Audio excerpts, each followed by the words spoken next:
미래를 내다보는 최고의 방법은 미래를 만드는 것이다. 피터 드러커. 행운은 어떻게 탄생하는가? 20세기의 직업이 다음 단계가 뻔히 보이는 사다리라면 21세기의 직업은 각자가 등반해야 하는 드넓은 암벽에 가깝다. 정해진 경로도 없고 정상에 오르기 위해서는 자신만의 독창성, 숙련도, 그리고 강점에 기대야 한다. 그야말로 운을 스스로 만들어내야 한다. 빛의 속도만큼 빠르게 발달하는 과학기술을 고려할 때 몇 년 혹은 몇 달 뒤에 지금의 직업은 필수 직업이 될 수도 있고 무용지물이 될 수도 있다. 아이패드 어플리케이션 디자이너나 자바스크립트 닌자, 커뮤니티 매니저라는 직업이 생길 줄 10년 전에는 알았을까? 현재 노동인구의 상당수가 10년 혹은 20년 전에는 존재하지 않았던 생계수단으로 돈을 벌고 있다. 직업의 본질은 변하지 않았더라도 우리는 예전에는 상상할 수 없던 새로운 기회를 활용해 일을 해나간다. 블로그를 운영하는 디자이너나 트위터를 하는 코미디언, 킥스타터를 통해 투자받는 영화 제작자를 떠올리면 이해하기 쉬울 것이다. 10년 뒤에는 우리 모두 지금은 상상할 수 없는 새로운 유형의 일을 하게 될 것이다. 흥분되기도 하지만 한편으로는 두렵기도 하다. 그렇다면 불확실한 미래를 어떻게 준비해야 할까? 직함을 넘어 과제에 집중하라. 우리는 특정 직함에 매몰되기 쉽다.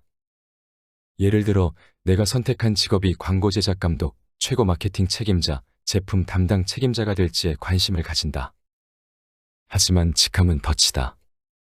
당신이 오늘 원하는 일은 내일이면 사라질지도 모른다.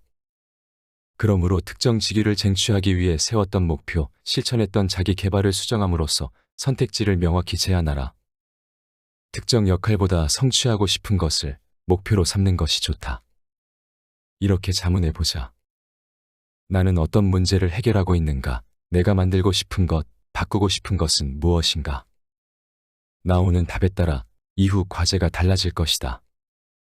당신이 정한 과제가 명확할수록 변화하는 시장에 철저히 적응하고 새로운 기회를 끌어당겨 성공 가능성을 가늠할 수 있다. 열정적으로 새로운 기술을 탐구하라. 당신이 오늘 활용하는 기술은 내일이면 쓸모 없어질지 모른다. 살면서 평생 스포츠라는 말을 들어봤을 것이다. 골프, 테니스, 수영처럼 7살부터 70까지 평생에 걸쳐 즐길 수 있는 스포츠를 의미한다. 잡지 와이어드의 공동 창립자인 케빈 켈리는 최근 평생 스포츠의 기술의 개념을 넣어 의미를 확장시켰고 누구나 배워야 할 생활 기술이라는 개념을 탄생시켰다. 켈리는 이렇게 말했다. 당신이 지금 학생이라면 미래의 어른이 돼서 이용할 과학기술은 아직 세상에 없을 것이다. 그러므로 지금 제일 절실한 것은 특정 기술의 습득이 아니라 인생 전반에 걸친 생활기술의 습득이다. 스카이프로 면접을 보든 다정다감한 트위터용 제2의 캐릭터를 만들든 전자책을 출간하는 법을 배우든 새로운 업무관리 어플리케이션을 실험하는 우리는 사적으로나 공적으로 우리 삶에 도움이 될 새로운 기술을 시험하는 데 능숙해져야 한다. 때로는 일상으로 스며든 새로운 기술이 낯설 수도 있다. 그래도 괜찮다. 단지 과정일 뿐이고 과정을 통해 깨닫는 부분이 있다면 그걸로 충분하다. 항상 다음 스텝을 고민하라. 질문을 던지지 않으면 답을 얻을 수 없다. 우리는 벼랑 끝에 몰릴 때까지 시간을 질질 끌고서야 이런 질문을 한다. 정리해고를 당하고 나서야 생계를 걱정하고 번아웃이 오거나 비참해지고 나서야 이제 무슨 일을 할지 고민한다. 하지만 4년마다 직업을 바꿔야 하는 상황이라면 항상 자문하는 습관을 가져야 한다. 이제 무슨 일을 해야 하지? 이는 현실과 괴리된 질문이 아니라 열정적으로 자신을 채찍질하고 연마하는 데 도움이 되는 질문이다. 당신이 새롭게 연마하고 싶은 기술은 무엇인가? 멘토로 삼고 싶은 사람은 누구인가? 직장에서 대형 프로젝트를 맡았다면 무엇이 가장 두려운가? 질문이 없다면 해결책도 없을 것이다. 당신 안의 사업가 본능을 일깨워라. 노벨 평화상 수상자이자 소액대출운동의 선구자인 무함마드 유누스는 이렇게 말했다. 인간이라면 누구나 사업가 기질을 타고난다.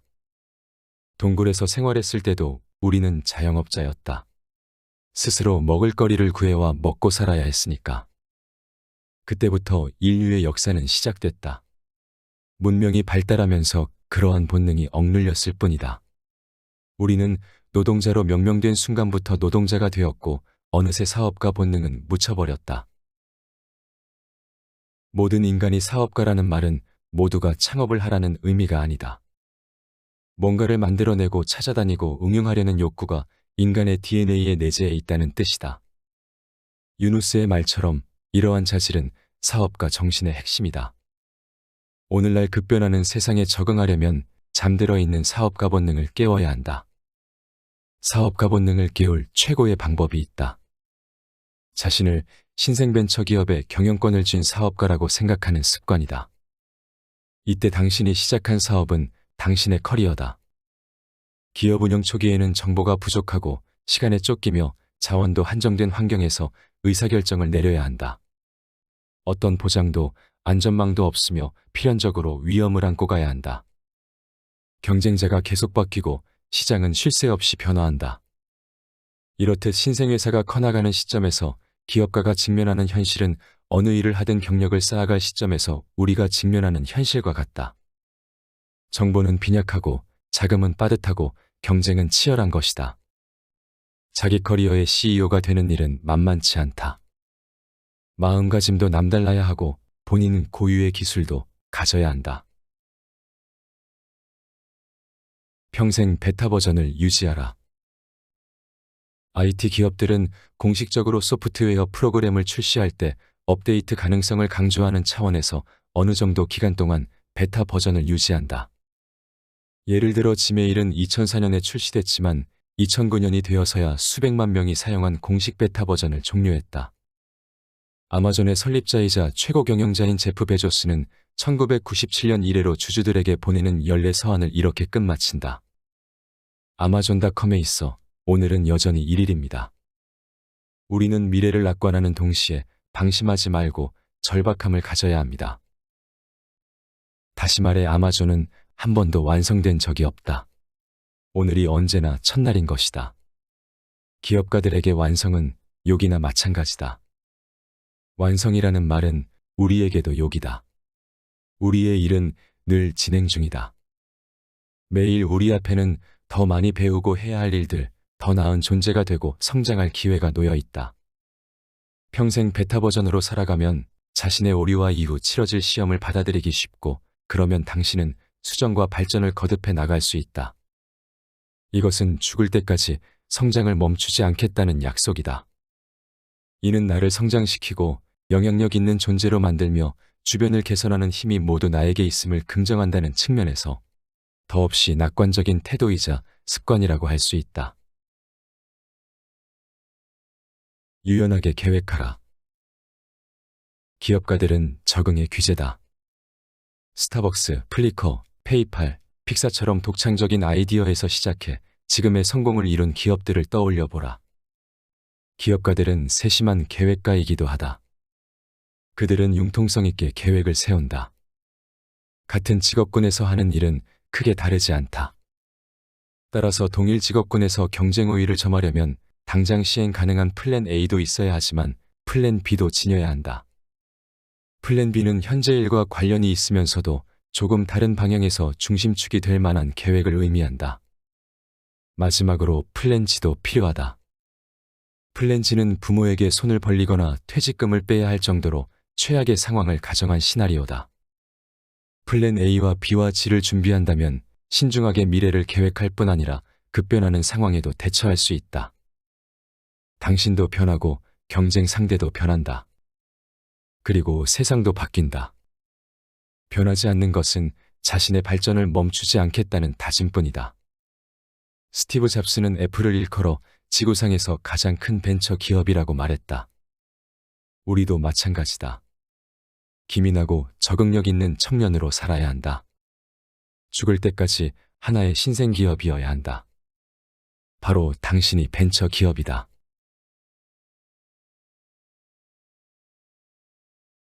당신의 SNS에는 의미가 있는가? 이것을 활용하면 새로운 인맥을 만들거나 사업을 확장할 수 있다.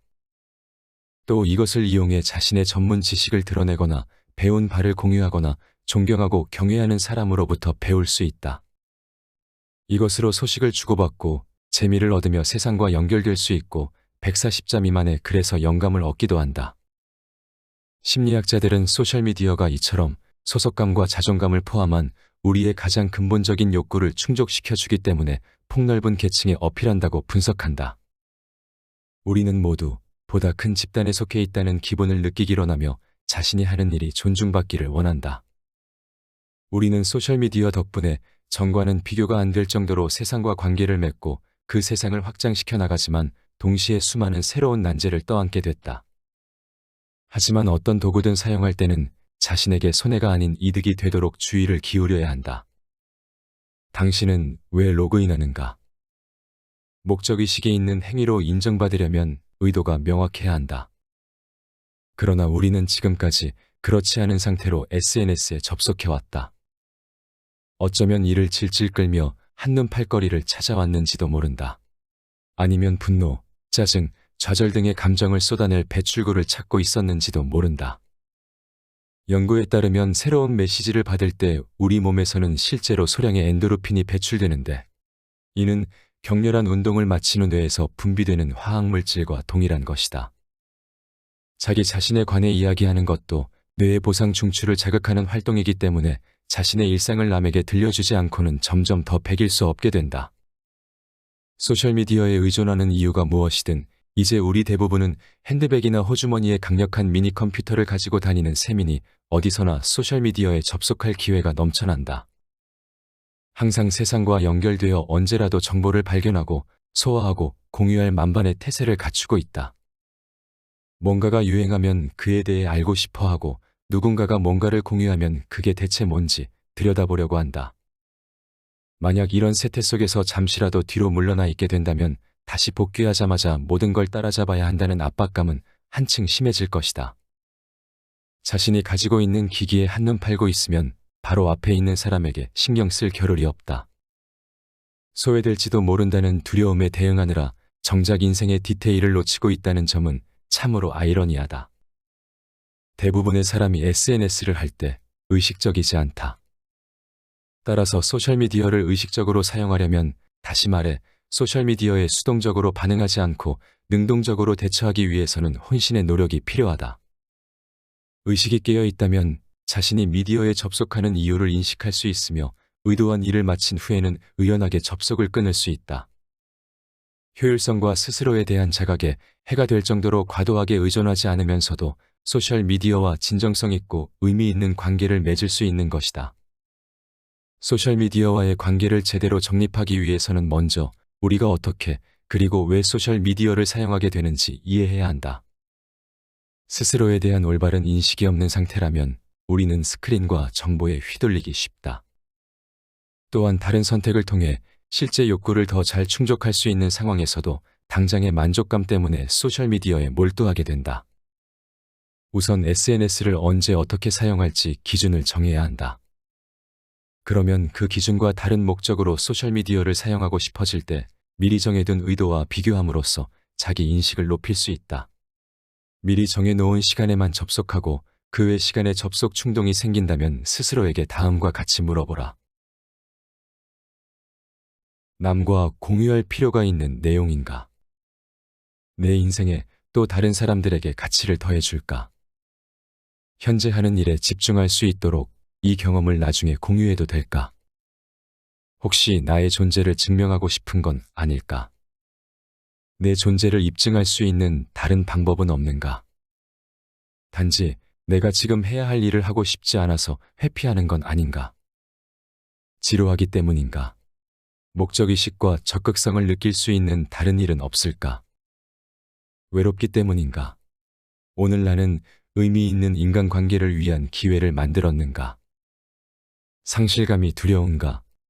당장의 상실감을 피했다는 안도감은 눈앞에 있는 소중한 대상을 놓치면서까지 얻을 만한 가치가 있을까? 세상의 속도를 따라잡기 위해 너무 안간힘을 쓰고 있지 않은가? 어제의 대화는 흘러가게 내버려 두고 대신 오늘의 일에 참여할 수 있을까? 지금 이 시간을 채울 뭔가를 찾는 대신 그냥 가만히 있을 수는 없을까? 아무 생각 없이 그저 잠시 즐기고 싶은 걸까? 자신의 의도를 정확히 알고 의식적으로 SNS에 접속했다면 이 마지막 질문에 대한 답이 그렇다여도 아무 문제 없다. 자제력에도 전략이 필요하다. 80권 이상의 로맨스 소설을 쓴 작가 리 마이클스는 이렇게 말했다. 영감이 떠오르기를 기다려 글을 쓰겠다는 건 공항에서 기차를 기다린다는 말이나 마찬가지다. 작품을 생산하는 여건이 이상적인 경우는 드물며 모든 것이 완벽해지길 기다리다가는 10중 8구 일이 지연되기 일수다. 아무리 뛰어난 작품을 생산해내는 유명한 창작자라고 해도 그들 중 대부분은 생계와 창작 활동을 뒷받침해주는 후원자가 없다. 뮤지션들은 낮에 따로 직장에 나가는 경우가 많고 시인은 교수를 겸하며 장편영화 제작자는 부업으로 광고를 찍어야 한다. 우리는 좋든 싫든 끊임없이 이 일 저 일을 오가면서 집중력을 빼앗는 장애물과 싸우는 와중에 혼돈 속에서 창조하는 방법을 익혀야 한다. 산만함이 모두 나쁜 것만은 아니다. 창작을 방해하는 부정적인 산만함은 텔레비전, 미처 끝내지 못한 자빌, SNS, 이메일, 동료와의 잡담, 불안함, 자기 의심 등 여러 가지 모습으로 다가올 수 있다. 이 모든 방해 요소로부터 자신을 완전히 단절시키는 건 이론적으로만 가능하다. 게다가 주체할 수 없을 정도의 고요함과 시간 속에서 자칫하면 불안감과 자기의심이 더 심해질 수 있다는 불편한 진실도 간과할 수 없다. 1970년대 스탠퍼드 대학교의 연구진은 부정적인 산만함에 대처하기 위해서는 긍정적인 산만함을 이용하는 것이 가장 좋은 방법임을 알아냈다. 말하자면 좋은 산만함으로 나쁜 산만함을 물리칠 수 있다는 얘기다. 스탠퍼드 연구에서 아이들은 마시멜로 1개를 지금 당장 먹든가 2, 3분 기다린 후 2개를 먹든가 둘 중 하나를 택하라는 지시를 받았다. 당장의 만족감을 미루는데 성공한 아이들은 긍정적 산만함의 기술을 사용했다. 어떤 아이는 노래를 불렀고 어떤 아이는 테이블을 발로 찼다. 마시멜로 외에 다른 것으로 마음을 돌릴 수 있다면 무엇이든 했던 것이다. 긍정적 산만함의 기술을 적용하는 것은 단지 마시멜로의 유혹을 이겨내는 데에만 국한되지 않는다. 타이머를 설정해두고 일부러 시간에 쫓기면서 과제를 완성해보라. 혹은 목표를 달성했을 때 휴게실에서 음료를 마시거나 SNS를 3분 동안 이용하는 등 성과와 직접적인 연관이 없는 보상을 연결지어도 좋다. 일을 할 때 정신을 산만하게 만드는 모든 생각과 번민을 기록해뒀다가 하루가 끝난 후 10분 정도 시간을 내어 이런 고민거리들을 따로 처리하는 방법도 있다. 어수선한 환경 속에서 일하는 데는 어쨌든 상당한 자제력이 요구된다. 부정적인 산만함을 이겨내고 일에 집중하려면 에너지와 정신적 역량을 소모할 수밖에 없다.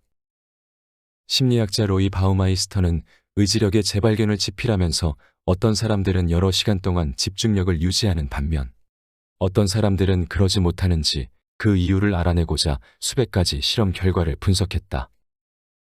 그 결과 자제력이란 유전되거나 고정된 형질이 아니라 연습을 통해 개발하고 향상시킬 수 있는 능력임을 발견했다. 바우마이스터는 자제력을 키울 수 있는 여러 전략을 제시한다. 그중 한 가지는 얼핏 자제력과 관계없어 보이는 습관을 들이는 것이다. 예를 들면 올바른 자세 잡기, 건성으로 응이라고 답하지 않고 제대로 내라고 답하기, 자기 전에 반드시 치실질하기 등이다. 이를 통해 삶의 다른 영역에서도 의지력이 강화될 수 있다. 뿐만 아니라 일단 새로운 습관에 익숙해지고 나면 별다른 노력이나 생각 없이도 그 일을 완수할 수 있고 여기서 아낀 에너지를 더 많은 자제력이 필요한 다른 활동에 사용할 수 있게 된다. 자동 조정 모드로 처리하는 일은 의식적으로 완수해야 하는 일과 달리 우리의 에너지를 많이 소모하지 않기 때문이다.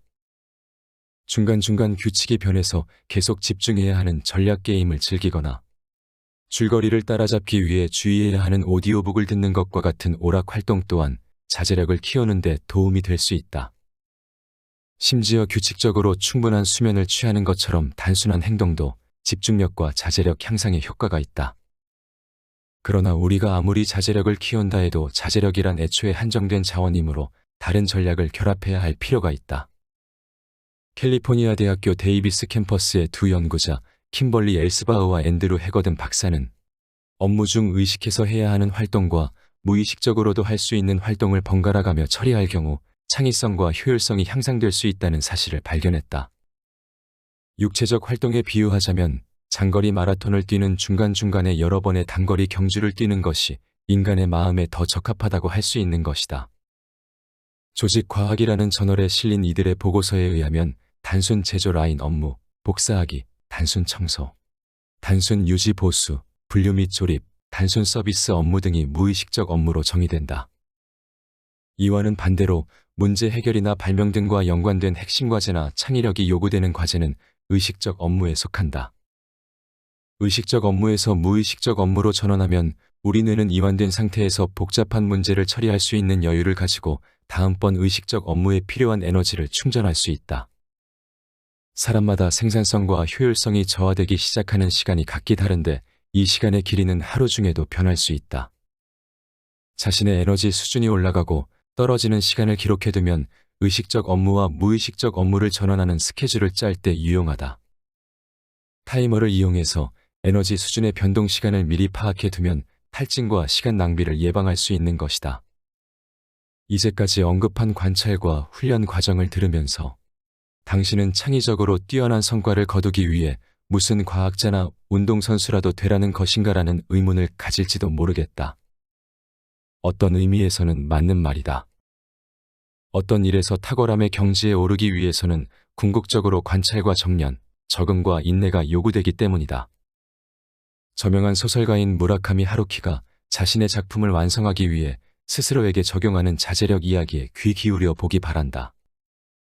저는 소설 쓰기 모드에 돌입했을 때 새벽 4시에 일어나 5시간 동안 작업합니다. 오후에는 10km 달리기나 1500m 수영을 한 다음 책을 읽거나 음악을 감상하지요. 밤 9시에는 잠자리에 들고요. 이런 루틴을 변화 없이 매일 지속합니다. 반복 자체가 중요합니다. 반복은 일종의 최면이니까요. 제 자신의 깊은 내면에 접근하기 위해 스스로에게 최면을 거는 겁니다.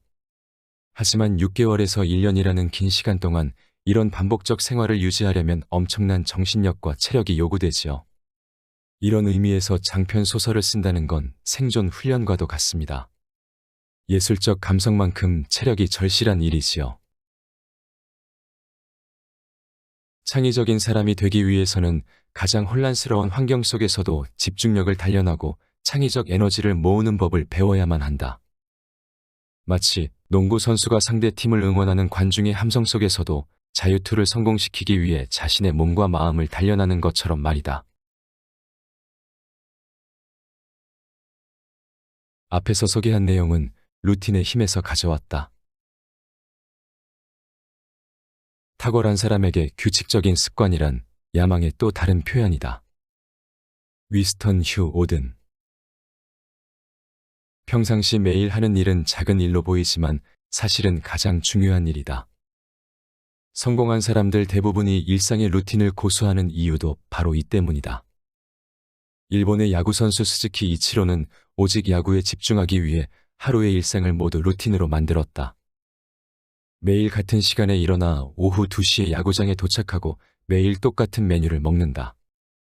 매일 똑같은 시간에 훈련하고 똑같은 시간에 잠든다. 무라카미 하루키는 새벽 4시에 일어나 글쓰기, 달리기와 수영, 독서와 음악 감상을 차례로 한 뒤 밤 9시에 잠자리에 드는 일을 매일 반복했으며 스티븐 킹은 아침 8시가 되면 항상 같은 책상에 앉아 같은 음악을 틀고서 글을 쓸 준비를 했다. 달과 6펜스로 유명한 영국의 극작가 서머선 몸은 하루에 1000단어 이상을 쓰겠다는 목표를 세우고 매일 아침 서너 시간씩 작업에 몰두했다. 이처럼 그들은 철저한 루틴으로 자신을 능동적으로 가두고 창작에 몰두했다. 당신은 어떠한 루틴을 갖고 있는가?